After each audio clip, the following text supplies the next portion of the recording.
বাস, minibus, coach, microbus শ্রমিক union রেজিনং D 1418 অন্তর্ভুক্ত Beanibazar microbus উপকমিটি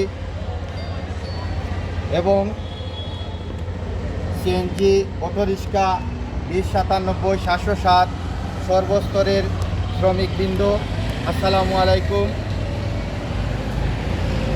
সুপ্রিয় শ্রমিক ভাইরা এবং সুপ্রিয় বিয়ানীবাজারবাসী, আপনারা জানেন আমরা গভীরভাবে শোকাহত। আমাদের বারবার নির্বাচিত বিয়ানীবাজার মাইক্রোবাস উপকমিটির সভাপতি জনাব বিলাল আহমদ, উনি সম্পর্কে আমার চাচা লাগের অকাল মৃত্যুতে আমরা খুব ক্লান্তময় কণ্ঠে আপনাদের কাছে হাজির হয়েছি। আমরা জানি আমরা কী দল হারিয়েছি।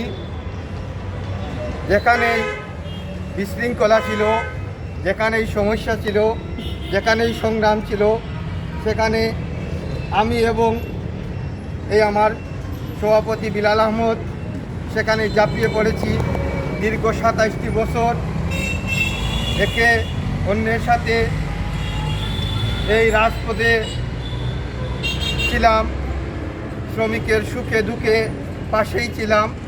আর ইনশাল্লাহ উনি চলে গেছেন, আমি খায়রুল হাসান লিটন আপনাদের পাশেই আছি, পাশেই থাকবো ইনশাআল্লাহ।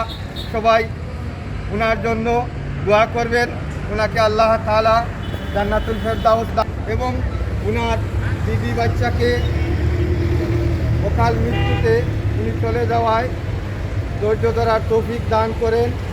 এই বলে আমি আমার সংক্ষিপ্ত বক্তব্য শেষ করলাম। আসসালামু আলাইকুম।